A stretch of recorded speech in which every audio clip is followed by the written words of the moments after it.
I've been sharing a series on brokenness, and we've had a look about various aspects of brokenness.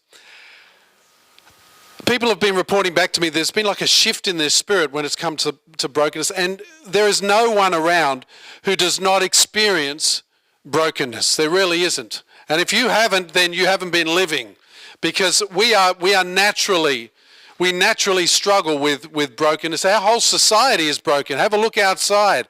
Have a look at our schools. Have a look at our homes. We live in a broken society. So we all face it at some stage, but in God's economy, it's often necessary to allow Him to make changes in your life. You know, in God's economy, He's not letting you suffer for no reason. He's doing it to allow changes in your life, and we'll be talking about that today. So we looked at the first analogy was that we're like pots, that when God makes us as a pot, if He sees a flaw or a problem, He breaks it to rebuild it into something stronger. We looked at the concept of brokenness being like a crucible within which silver is refined. And so He holds it in the hottest part of the flame and He keeps taking the dross and the rubbish off the top. And then He holds it in that part of the flame. And how does He know when it's done? When He sees His own reflection in the silver. That's what it's like. That's what brokenness is like. And we want to look today at brokenness as a positive. So many of us see brokenness as a negative, something that we should endure. But you probably realize many people go through brokenness in their life and they become something greater. But most people go through brokenness and they just fall apart. They just break and nothing is ever rebuilt. So we need to be the ones who are seeing brokenness for what it really is, a pathway provided by God to spiritual maturity. Romans chapter 5, verses 3 to 4. Have a look at this. Not only so, but we rejoice in our sufferings, because we know that suffering produces perseverance. Perseverance, character, and character, hope. What Paul lays out there is a pathway. Suffering produces perseverance. Perseverance, character, and character, hope. And we can walk down that pathway towards spiritual maturity. But so many times when it comes to brokenness, we view it as just negative. And we have blinkers on with regards to God's plan for us. Now, do you know what blinkers are? They're things that are put on a horse like this, these things right here. And what they do is they stop the horse from looking around. So they take all of the horse's side vision out and he only gets to see a little tiny bit straight ahead. The whole idea is we stop any distractions for the horse. But see, for us, blinkers stop us seeing the big picture. We can't see the big picture. We see just a small bit right in front of us. So when we're going through pain, hurt, adversity, when we're going through brokenness, all we see is a small bit. We don't get to see the whole picture that God sees. We miss the big picture that God can see. And look, if you don't believe me, even our speech gives this away. Think about the way our speech refers to different aspects of our life. For example, we talk about a mental or physical problem, we call it a breakdown. If we talk about a relationship collapse, what do we say? We say the two of them what? Broke up. If you talk about a financial loss, if you lose all your money, you have gone broke. See, brokenness, it's all around us, and it's even in our speech. So the question that I have for you this morning is, what kind of barriers are stopping us from seeing brokenness in its true light as the crucible within which God can refine us for future glory and service? Well, part of this is due to the fact that we trust the wrong things, and we really do. You know, in life, you've got to trust somebody or something. Don't believe me? When you got in the car this morning and turned the key, you trusted that engine would kick into life. You didn't realize it, but you trusted that. That seat you're sitting on, you're trusting that it holds you up. Right? So you have to have trust in something at some point in your life. Proverbs 3 verse 5 says this, trust in the Lord with all your heart and lean not on your own understandings. And so many times we look at things from our own understanding and we forget the trust in the Lord bit. We just try and figure it out ourselves. Now, as Christians, you and I, we would swear on a stack of Bibles that we are trusting the Lord, wouldn't we? We want to trust the Lord. But very often our actions contradict what our mouths say. See, God's purpose in brokenness is for us to fully trust him. That's what he's doing it for. Because what we do, intentionally or unintentionally, we allow flaws into the clay. We allow like bubbles and stuff into the clay. And he has to sometimes break that before he can rebuild it and get rid of that impurity. So what kind of things do we trust in that clouds our vision of what brokenness really is? Well, let me give you a few that spring to mind. Number one is wealth. Now, in our society, wealth often brings with it a whole stack of positive things like power and comfort and all those things. You know, I heard what someone once say, you know, money doesn't buy happiness, but you can be miserable in comfort. And that's true. You can, because it doesn't buy happiness. It doesn't buy you no trouble. But you can be miserable in comfort. See, people with money and possessions, even Christians, tend to trust in those things instead of in the Lord himself. Now, is it wrong to be wealthy? Absolutely not. I believe wealth is a great thing. If you don't believe that, please give me yours. I'll prove it to you. In fact, John Wesley was once accused years ago. They said, "You're taking dirty money, Mr. Wesley. You're taking money from brothel owners and from bar publicans, and you're taking their dirty money." And John Wesley looked at me and said, "Give me as much dirty money as you want and I'll show you how clean I can make it." Because see, money's not bad. It's not dirty. It's not evil. 1 Timothy 6 verse 10, a famous verse, often misquoted, says this: "For the love of money is the root of all evil." It does not say money is the root of all evil. Because money is not evil. It's just neutral. It's just a bit of paper or plastic these days. We've gone forward, you know.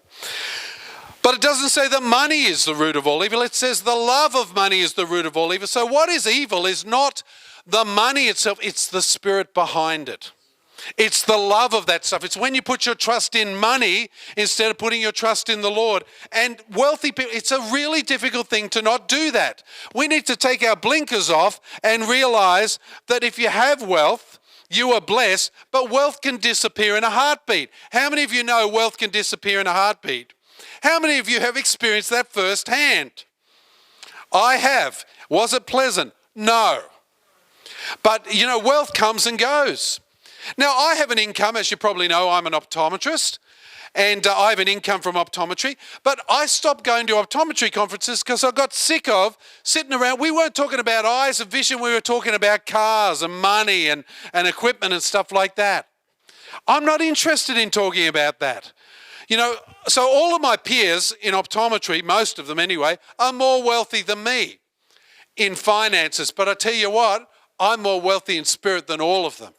I really am. That's the important thing. So I have an income in optometry, but I recognize that no matter how good I might think I am or how good my equipment is or how good my diagnostic skills are, ultimately, God is the one who gives me increase.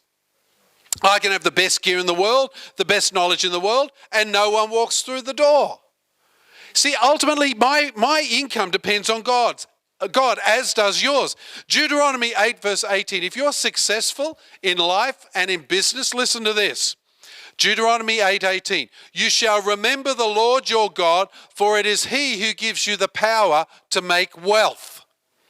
It is he who gives you the power to make wealth. So if you have money, great. Use it for God's glory, but never lose sight of the fact that money is not worthy of your trust. God is worthy of your trust, not money. So that's the first thing. The second thing is image. Now, most of us, believe it or not, we care about our image. How many of you ladies would like a mirror like that? Just putting it out there, right? See, most of us care about our image. Most of us, before we came to church, spent some time in front of the mirror. Some of you spent more time than others in front of the mirror. So, and think about it. We pay good money to have our hair done. Don't we? We care about our appearance. We pay good money for cosmetics. Well, some of us do. I don't. But you probably do, some of you. We pay good money for cosmetic surgery. Again, I don't, but you know, people pay good money to look better. It's all about image. Going to the gym, you'd like to think it's about fitness. It's not. It's about image. You want to look good, guys. You want to look muscly. I gave up long ago in my case. But anyway, it's all about image. And women, they go to so much time and effort with, their appearance. And speaking on behalf of the men in the room, we appreciate it, don't we? We do?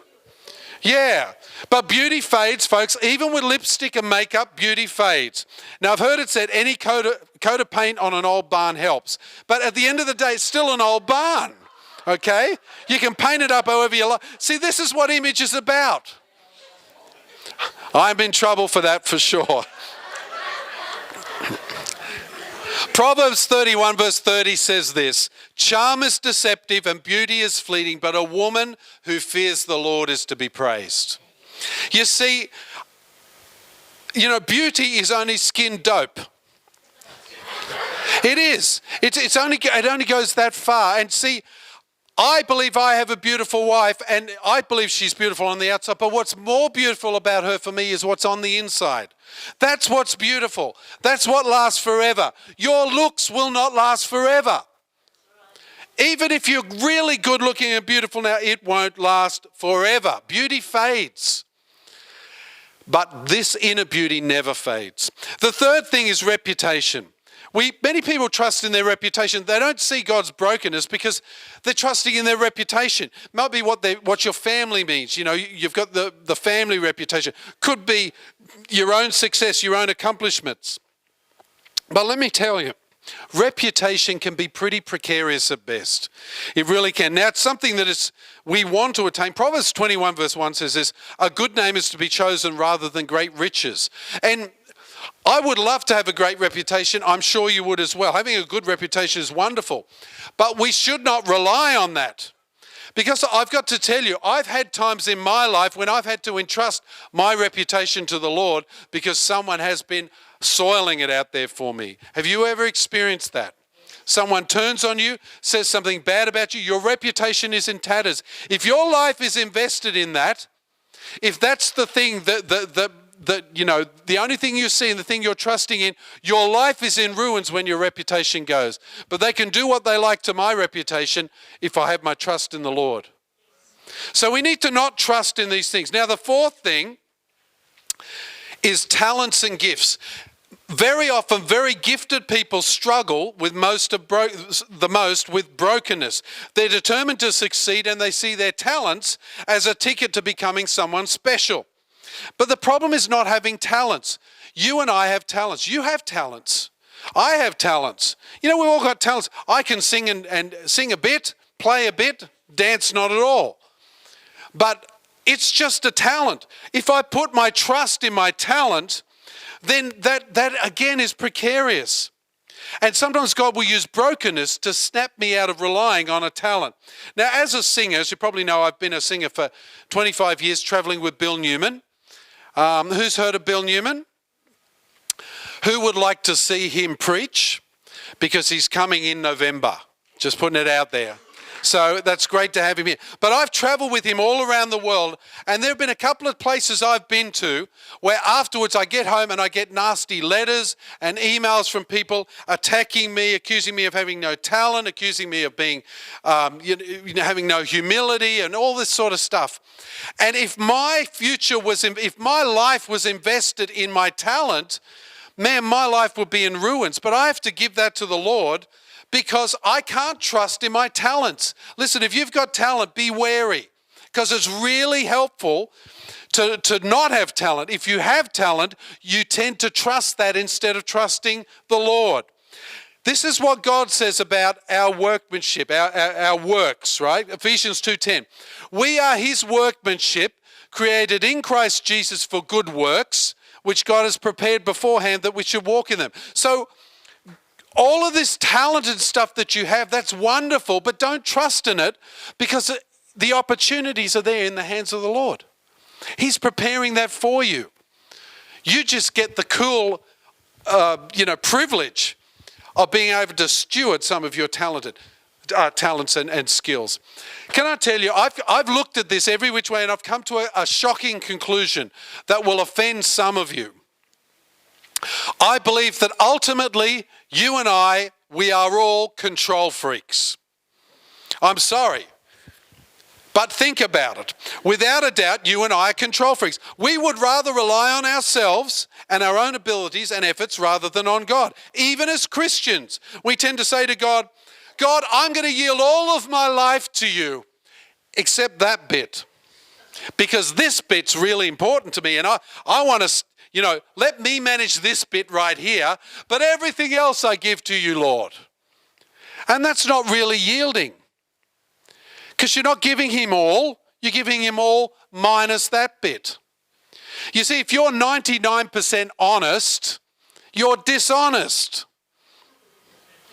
Think about it. And so often as Christians we do this. Lord, I give you everything except that bit. So then we take that bit and we control it ourselves, because we are at heart control freaks. We want to control our own lives. And we take that bit and we control it ourselves. And then, here's the funny thing, when it all goes wrong, we blame God. It's like, God, Lord, I give you everything except this bit. I'm going to do this bit. Then it all goes wrong. What did you do that for, God? You don't believe me? Proverbs 19 verse 3. Listen to this. When a man's folly brings his way to ruin, his heart rages against the Lord. It does. How many people do you know that have made stupid decisions and then blame God for the consequences? You look at our whole culture, we got this down to an art form. No one takes responsibility for anything. I've said it before, it's been that way since time immemorial. Adam blamed Eve. Eve blamed the snake. Snake didn't have a leg to stand on. We've said this before. We blame everybody else. We don't take responsibility for it. So we do God's job for him, then we blame him if it doesn't work out. The biggest blinkers we wear is our own inbuilt need to control our own lives. And the only way that God can remove these blinkers is to break us in some way, as painful as that might be. Have you ever seen a child with a favorite toy? Look, the child's crying already. Right on cue. A child with a favorite toy. They've got this little sort of, furry thing. Have you tried taking that toy away from them? What do? I'll just take that off you. No, you won't. That's exactly what they say. They grasp it, don't they? And we are no better, folks. We've got, Lord, I give you everything except my favorite bit here. Oh, says the Lord, let me take that as well. No, you don't. Get your hands off this. Our natural tendency when God begins to target an area to break in our lives is to cling to that area even more. Now, generally speaking, most of us know what it is we have to yield to God. If you were to sit and look at your life, you'd probably figure out areas of your life that you need to yield to the Lord. And whether we're conscious of it or not, whether we acknowledge it or not, we all know that there are parts of your life and my life that we withhold from God. We reason it away. We say, oh, well, that's okay. God's not interested in this bit. Lord, I give you everything, but I know you're not really interested in this bit. You know what? He's most interested in this bit because that's the bit you're clinging to. And so all of us deep down, we kind of want to control all of that stuff. Now, I remember having a conversation with my wife, Fiona, and she was relating how she dealt with a situation in her life. Let me share it with you. God had asked her at the time, for a time, to give up chocolate. Now, some of you here don't believe that's the word of the Lord, okay? That's okay. That's okay. But she was specifically, God put his finger, he said, I want you to give up chocolate. And she fought him and she reasoned it away and she said, God would never ask anybody to give up chocolate. God gave us chocolate for our joy. But God said, no, that's controlling your life. She had a family block a day habit. Is that all? God bless. Good to have you back, Scotty. It really is. But she came to the Lord and after a while she said, God, it's only chocolate. It's not a big deal. And God spoke very clearly to her and he said, if it's not a big deal, why won't you give it up? You see, it was a big deal. So today, I believe God is going to ask you to yield that area. You know that area? You know the one in your life that you love to hold on to? You know the one in your life you say, Lord, I give you everything except this bit. Oh, just let me control this bit. I believe today God's going to ask us to yield that up to him, because he wants people who are whole vessels, totally yielded to him. James 2 verse 17 says this: faith itself, if it does not have works, is dead. But someone will say, you have faith and I have works. Show me your faith apart from your works and I will show you my faith by my works. Is James saying you're saved by works? Not a chance. You are saved by faith. By God's grace and by faith. But what he's saying is, if you actually are saved, let your works know about it. Your works should reflect what's happened in your heart. And we can make the same appraisal about it, control in our life. If we say, Lord, I give you control of everything, prove it. Don't just use this, prove it. Do stuff that yields control of your life to him. See, he's not saying you're saved by works. He's saying if you are really saved, let your works demonstrate it. So what is God breaking within you right now? What do you need to yield to him right now? What is it? Your kids? Is it your finances? Is it your car, your house, your home? Is it your parents? What is it that you need to let go of and let God control instead of yourself? Even Jesus, remember Jesus in the Garden of Gethsemane, Matthew 26. He got on his knees, he knew what needed to be done, but he prayed these very curious words. Listen to what he said: my Father, if it be possible, let this cup pass from me. Nevertheless, not as I will, but as you will. See, even Jesus in his darkest hour was tempted to take control back of his life and avoid the pain. But he said, not my will, but yours be done. How can we be any less than that when our Saviour went right through this and yielded full control to his Father at that critical time? So you need to understand, we are broken to be better. He's not breaking us to break us, he's breaking us to be better. I once had a horse. I've had several horses, but I once had a horse called Sasha. Sasha was a lovely horse, but she was wild and out of control, and we realized that she needed to be broken. So my dad and I got out on our farm and we spent a lot of time gaining her trust. I put the bit in her mouth and the bridle on her head, put the saddle on. How many of you have done all this? A few of you maybe? And she was really towy. She was just ready to go. And I remember we got to the point she had the bridle on, she sort of settled a bit. I stood up in the stirrup with my hand on the saddle and on the bridle up here with the reins, and I just balanced in the stirrup, and she was moving around, man. She was really towy. And I thought, this is going to be ugly. But my dad, God bless him, said, come on, son, throw your leg over. I went, oh, dads know everything. And I thought, I don't know, Dad, she's pretty towy still. He said, come on, son, you'll be right. Anyway, I threw my leg over. As soon as my backside hit the saddle, she bucked like you wouldn't believe. I came straight off the end. I remember sitting underneath, kicking hooves like this over my head, just going like this, and there's hooves kicking up over my head. And I thought to myself, I'm going to die. And I didn't die, fortunately. We settled it down. But we persisted. First time on her back, she threw me, way off. But we persisted, and we kept going. And after a while, she was broken in and we were able to actually ride her. See, unbroken, she was useless and she was dangerous. But when she was broken, she was not only useful, she was even happy. She used to, come and nose around, and she loved being loved. See, she initially refused to yield to my will, but when she did, she came around, she became a blessing to herself, a blessing to others, and she was actually more productive and happier than ever before. See, God's not out to break you to hurt you. God's not out to break you to ruin your life or give you a bad experience. He allows brokenness in your life to break your stubbornness, but to keep your spirit.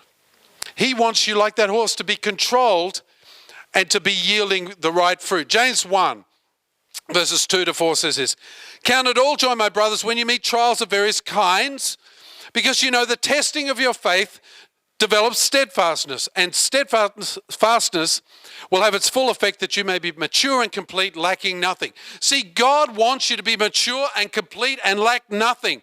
That's why he allows trials and pain and problem and brokenness in your life so that you can become mature and complete. So take the blinkers off today and realize that brokenness is the crucible within which God can refine your life and make you more precious. He can create that masterpiece in you. He longs to take the shattered pieces of your life and put it back together in a way that brings him glory and brings you joy. So today I'm going to ask you to bring the pieces to the Lord. What are the areas of your life that you're still struggling to yield control to the Lord with? I'll tell you, true confessions here. Mine is finance, pretty much all the time. I struggle with giving finance to the Lord. Anybody here like that? Am I the only one? Oh, good.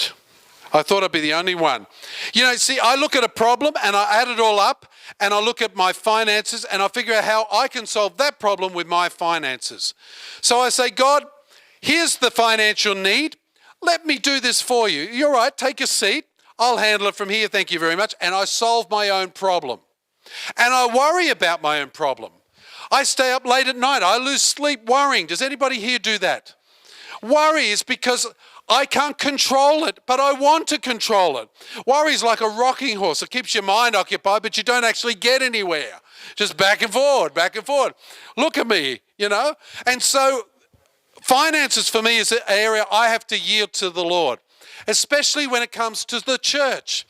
We're talking about going to a new building. It is financially beyond us. But I feel, and many of you feel, that God wants us there. I can't solve that problem. I don't have enough money to solve that problem. I talked to a pastor yesterday at a wedding who has one person who's giving millions of dollars and funding their building program. I said, give him my number. But it's not true. You know, he's got that blessing. I don't have that blessing. But I'm going to trust God. I don't want to trust man. Because God holds our future, not man. You know, that's a blessing to them. That's how God's providing for them. But God's got something special for us. Don't you think that? So even as we look at our future, I have to give the finances to the Lord and not solve them myself.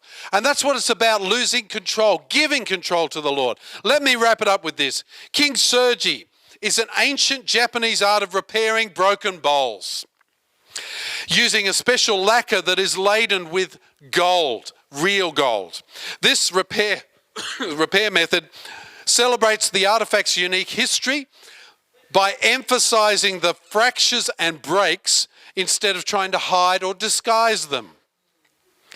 The result is that the repaired piece is even more beautiful and valuable than the original and revitalized with new life. You see, God, his reason for allowing brokenness in your life is not to destroy you, not to harm you. He longs to take the shattered pieces of your life and put you together with gold so that the end result is more valuable and beautiful than anything that went before. God can do this. That's what God is about. And I love that. It emphasizes the brokenness. It doesn't cover it over. It's not like super glue. It makes a big thing out of the brokenness, but the end result is so amazing and unique and incredible. You see, your life, wherever you are at with the Lord, has been shattered at some point, and you'll have pieces, you'll have brokenness in your life. Even now, there are areas you're trying to control, and God is saying, give me those pieces and let me build something more beautiful.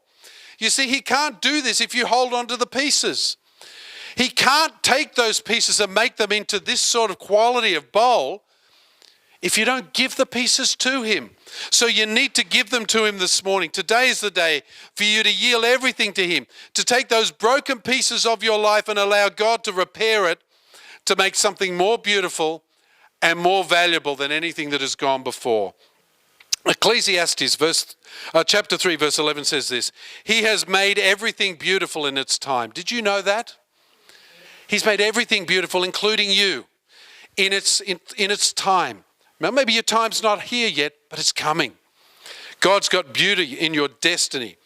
Also, he has put eternity in the hearts of man, yet so man cannot find out what God has done from the beginning to the end. You see, you can't see the beginning and the end. Remember, we got blinkers on. We can't see the beginning from the end, but God can. So why should we, who can only see this far, be trusted when he can see all things? Why should we put our own blinkers on and say, I did it my way? What a terrible testimony. Someone told me the other day, they sang that at someone's funeral. Oh, really? My goodness me. Imagine standing before the King of Kings and the Lord of Lords. What's your testimony? I did it my way. Good on you, Frank. There's the door. It's time for us to stop doing it my way and to let go and let God, because he longs to make something beautiful out of the pieces you give him. So stop trying to control that problem area in your life. This morning, I'm going to ask you to yield that to him. I'm going to ask each and every one of us to do business with God and to yield those broken areas to him and to stop controlling it. Just yield it. Give it to him. Step back and let God be God. Whether it's a child, whether it's a grown-up child, whether it's a home or finances or whatever it is, let go and let God. See, some of you here have specific areas of your life that you've held on to for years. You love God, you've committed your life to him, but there's still areas where you kind of just keep control, where you're too scared to give God full reign. Maybe it's a business. Maybe, I don't know what it is in your life, but there's something there. And some of you are squirming because you know what I'm talking about. You're too scared to give God full reign. You're fearful that if you hand it over to him, that he'll take it away. But God didn't give us a spirit of that. He gave us a spirit of love, power, and a sound mind, not a spirit of fear. You see, control gives birth to fear because you can't control. And so I'm going to ask you this morning, whatever it is in your life, to yield that to him and let him work a miracle. Can you trust God enough to give him the broken pieces of whatever area it is of your life and trust him to build something more beautiful and valuable? Can you? Can you give him the pieces and let him do that? There's an old song we used to sing and I love it. It fits this moment so aptly. Sing it with me. Something beautiful. Come on. Something good. Oh my. He understood. All I had to offer him was brokenness and strife. But he made something beautiful of my life. So true. This morning, I'm going to ask you to bring those pieces, to lay them at the foot of the Savior and say, Lord, build me one of them. Do it that way. Can you trust him? Would you bow your heads?